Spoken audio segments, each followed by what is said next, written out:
Hey guys, hello and welcome back again. Hey, listen, thank you guys for liking and subscribing, especially you subscribers. All right, welcome to the family. All right, hey, okay, so today we're talking about the immune system and we want to improve your understanding of T cells. We want to go in a little bit deeper on those so that you understand, the dynamics of what's happening in there and the different roles of the different types of T cells. And we want to address some of those things that you could be questioned about on your exams, right? All right, so anyway, what are we doing at Arncliffe Notes? We are helping students to see through larger concepts by giving you what? Study smart strategies, absolutely. Okay, so what number in our paper or our device? From 1 to 3, okay? And number 1, what does the letter T and T cell represent? All right, if you watched the previous video, you should know what that is, right? Okay, so we like to reflect back on things that we learned and make sure we're bringing it forward. Okay, so thymus derived cell. As we've been pointing out to you, your thymus is not to be confused with your thyroid up in your neck. Your thymus is located behind your sternum, right? And shrinks, unfortunately, as we get older, yeah? Thymus derived cell, so T cell. All right, now, number 2, what lymphocyte plays a major role in the humoral immunity response? All right, you should have picked this up too. And of course, that lymphocyte is the B lymphocyte or B cell. We said we could use those terms interchangeably, right? Good. All right, good job. Number 3. What is the normal range of the CD4 cell count? Now that part we did not address in the previous video. So this time we're building and adding on, right? Okay, so the normal range of the CD4 cell count is critical because it helps us to identify what type of protocol we should be initiating, right? And so let's say that the person is in the normal range, which is, right, 500 to 1500. Okay, great. They're in good health, generally speaking, right?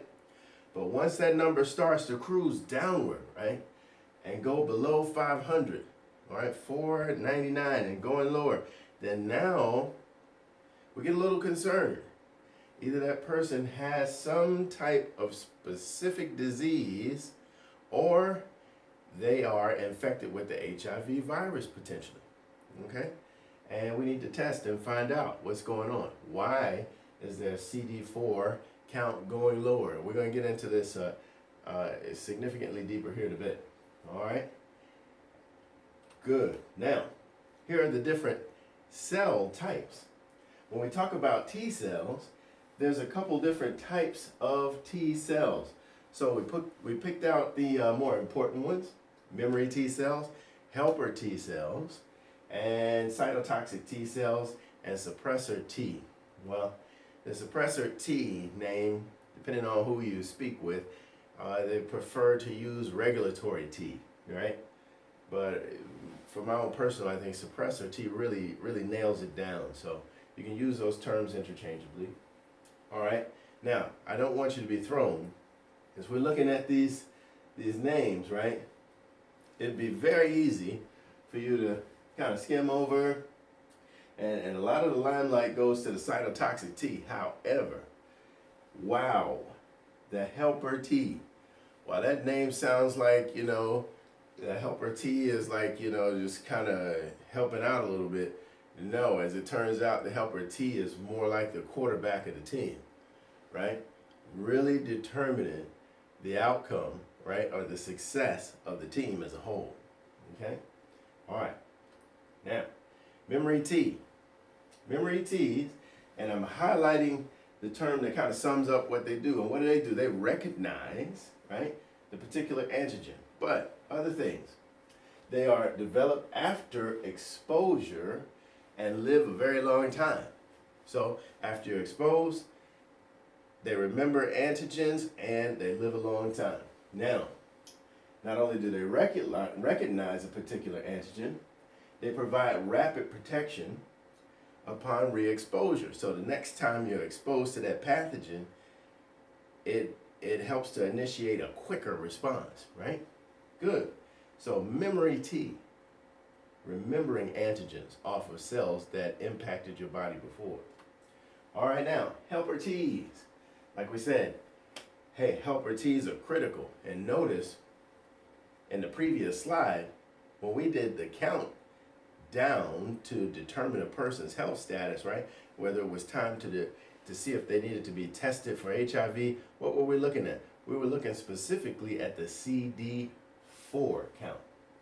So helper T and CD4. So don't be confused by that. CD4, well, if you say CD4, we're also talking about helper T cells. Now, of course, this is Arncliffe Notes, and we like to give you those study smart strategies. By the way, if you look at this term here that we've put and the quotation type there, so CD4, focus on that number 4, okay? And how many letters when we spelled out health?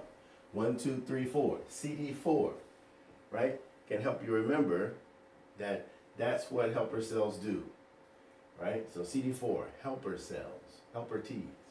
All right, now, so what do they help to do? They help to activate B cells to secrete antibodies. Now, as we said, that's going to be a separate video.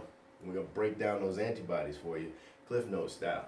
And that thing's going to serve you well, okay? The other thing they activate is macrophages to destroy microbes. And if you hadn't picked up on it yet, of course, macro means what? Big. But phage also means to eat. So that literally translates to big eaters. And that's what they'll do, right? They'll take their big appetite and destroy microbes once they're alerted to do so by who? The helper T. Again, check that out, right? So we're not just talking about helper Ts, oh, it's kind of helping coordinate things in terms of T cells. Hey, it actually plays a role what? With B cells too, kind of around the immune system defense team as a whole, okay? All right, now, and this final part, which we expected anyway, okay? So helper Ts help to activate what? Cytotoxic T cells to kill infected cells. So cells become infected by viruses. Hold on, okay? Because there may be some people who don't fully understand the pathology that's happening as we speak to infected cells. Sometimes people think, oh, okay, well, the cell's infected. No, let's put this in perspective. Okay, now, flow with me for a minute. Let's say that in a building where you work, in the central office located in the center of that building, there's a copy machine, right? And you've got these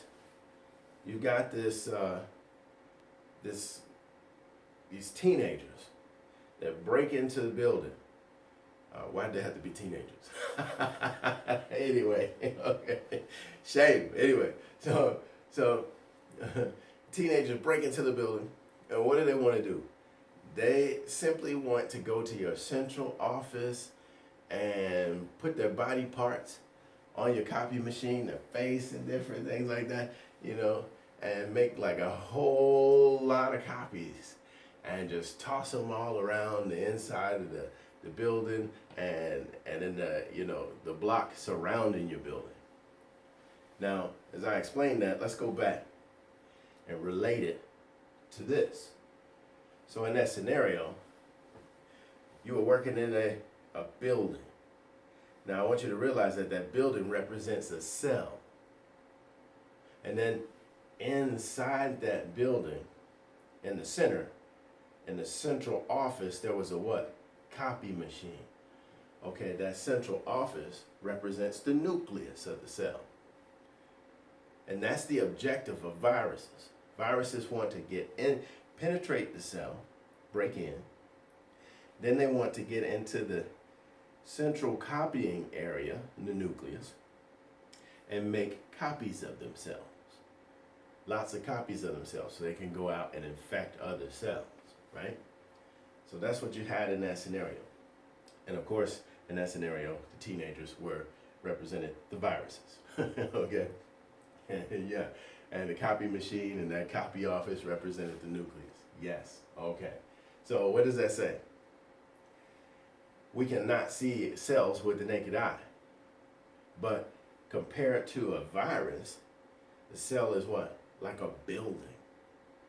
So viruses are like the tiniest, the smallest pathogen that is known to man, right? So their actual objective is to infect a cell, because a cell is so much bigger than the virus, comparatively, yes? All right, so anyway, when those cells get infected, so the virus went inside the cell, made copies of itself in the nucleus, and now that cell's infected, and what's going to happen? The cytotoxic T is going to eliminate it. Okay, right. Now, on to our buddy, the cytotoxic T. I want you to catch something. Just a minute ago, we said the CD4, 1, 2, 3, 4, right? Spelled out what? Help. So CD4 was the helper T cells, whereas, check out this word. Cytotoxic, right? While it is not exactly 8 letters, right?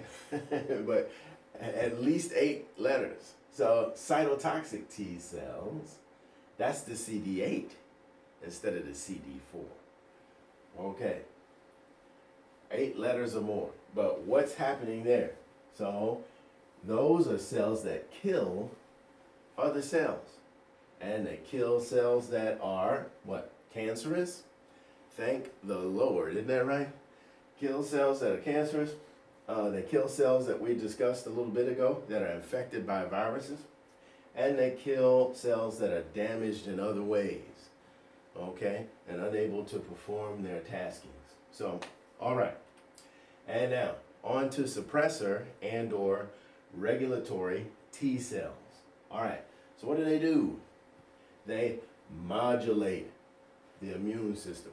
Now, when we speak to that word modulate, we want you to picture, an old school dial, right, for volume on something, right, on a stereo or radio or something, right, or whatever it is. You got this dial where you can dial up the volume, or you can dial down the volume, and these guys are necessary to help your T cells and immune system to dial it down, right? Because at a certain point, enough damage and destruction and killing has taken place, and it's time for the suppressors or regulatory T cells to step in and help dial everything down. Okay, so good. Modulate. All right, now, maintain tolerance to self-antigens. When we were in the neuro section, and I highly encourage you to check that out.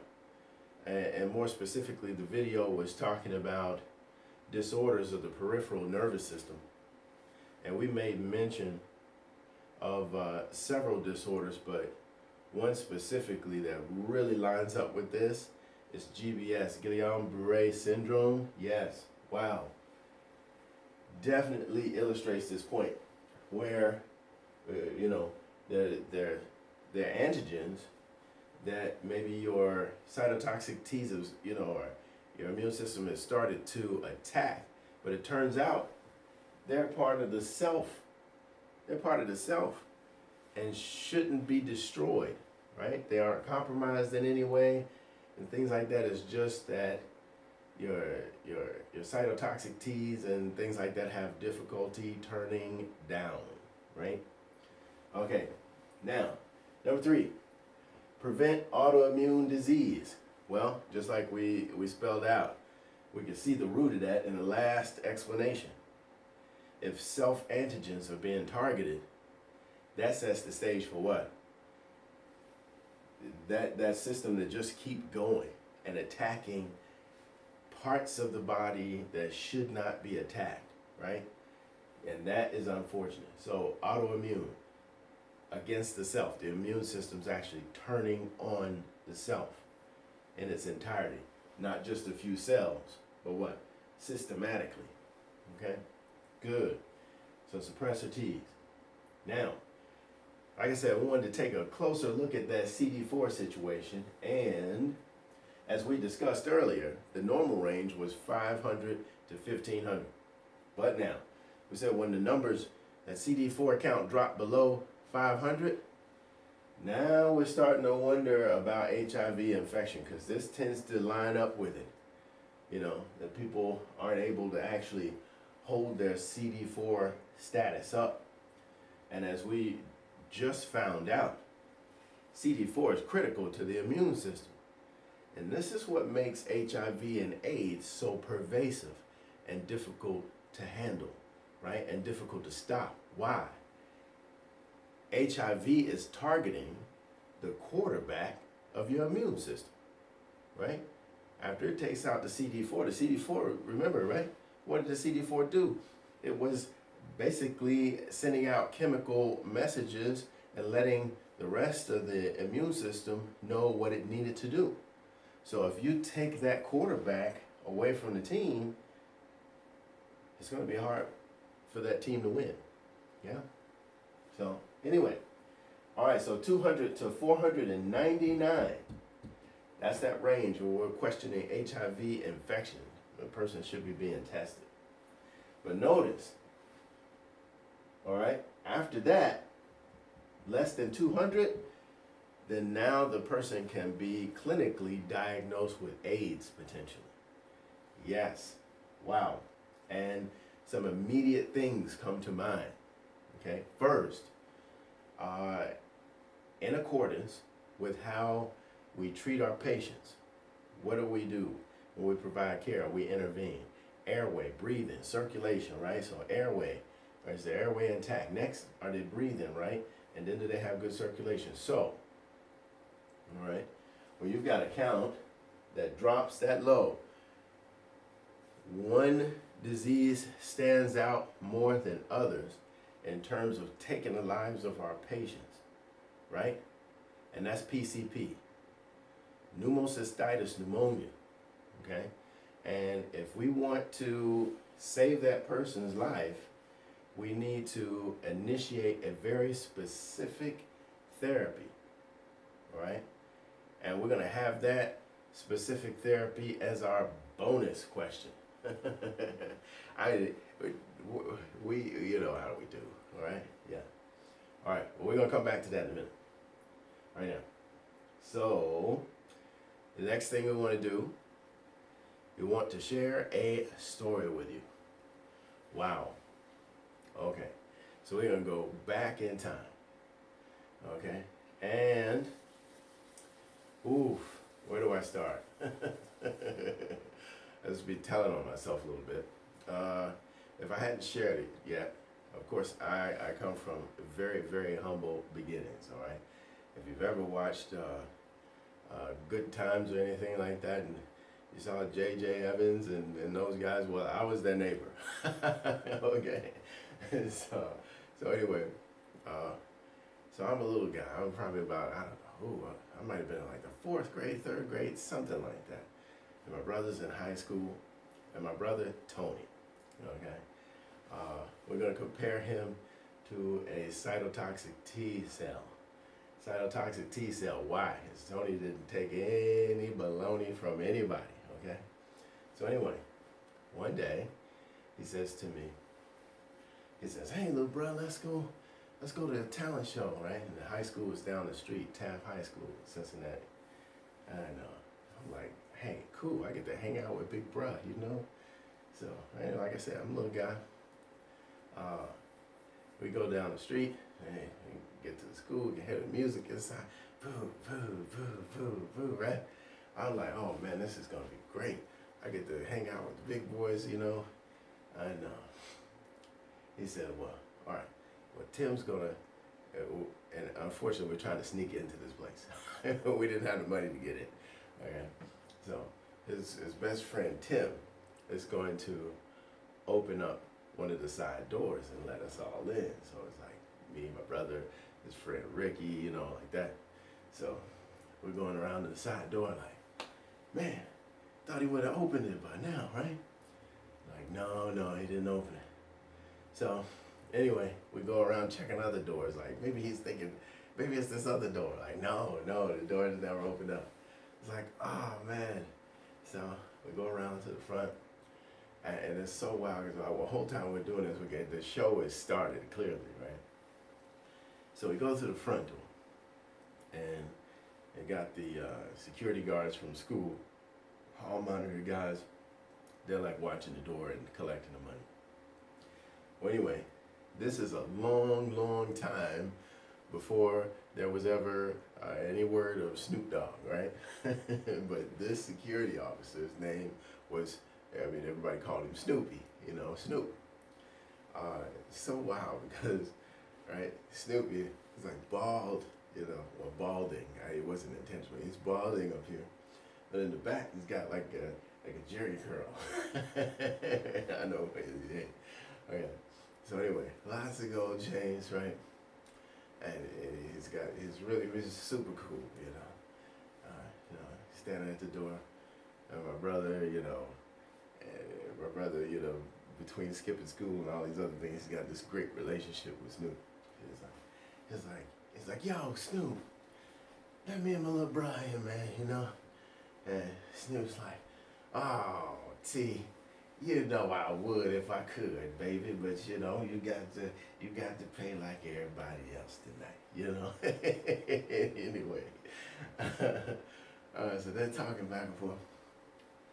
Some random guy, right? Some random dude, in the background, just blurts out, "It's $2 to get in, man." I'm like, oh no. That's what I'm thinking to myself, because I know my brother. And that's why I say I'm comparing him to a cytotoxic T. You can't get away with saying something like that to Big Bro. That's not going to work out. I'm looking around like, oh no, we're going to have to get into a fight tonight. So anyway, jeez. My brother goes, all right, Snoop, man, I appreciate you, All right, we're going to get on up out of here. So we start walking towards the door, and the guy is near the door, and I'm thinking to myself, I'm looking around. I did have this umbrella in my hand. It's really been raining. I had one of those long black umbrellas, one of them kind that look like it's got the 4-inch nail coming out the end of that thing, right? As a little kid, I'm like dragging this thing around the neighborhood all day. So that thing is nice and pointy, right? So anyway, my brother's like, all right, Snoop, I'll holler at you later, man. Yeah, appreciate you, dog. Boom, right? So he punches the guy. I fully expected it.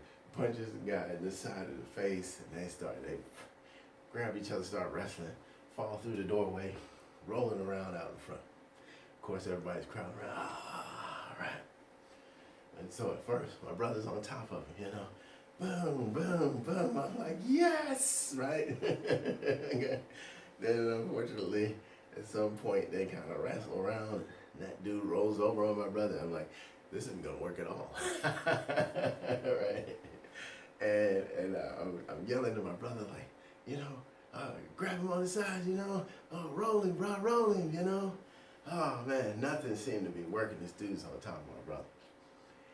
After a while, I'm just like, you know what? Looks like I'm gonna have to kill the guy.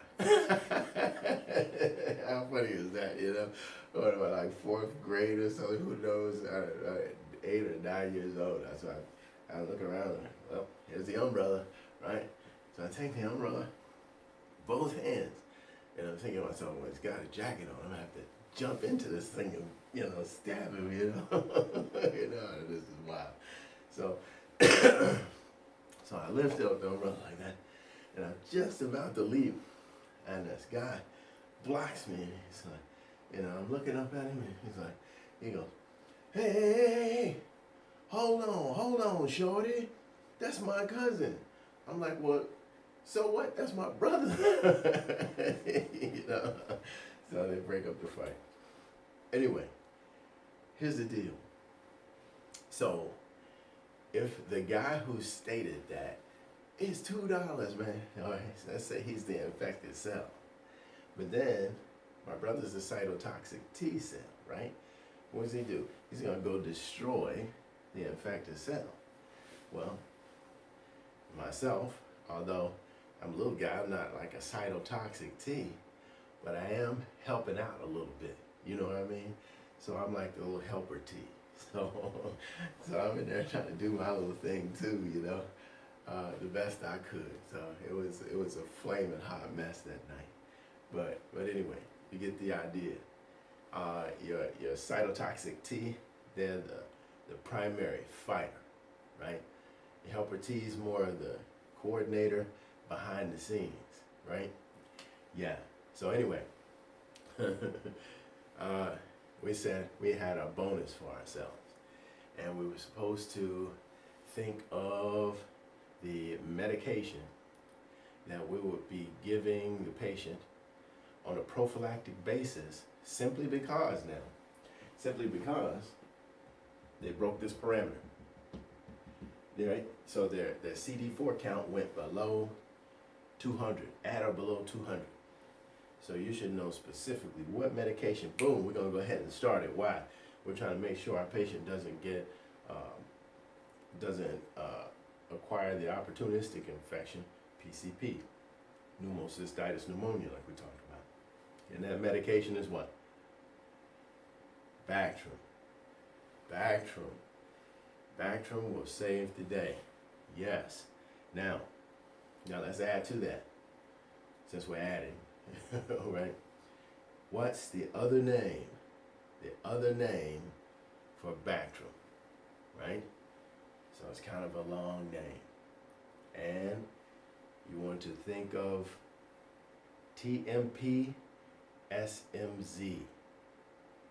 Trimethylprim sulfamoxazole. Trimethylprim sulfamoxazole. But in short, TMP SMZ, or what? Bactrim. All right, guys. Hey, thanks for tuning in. All righty. Thank you for subscribing and liking. Take care.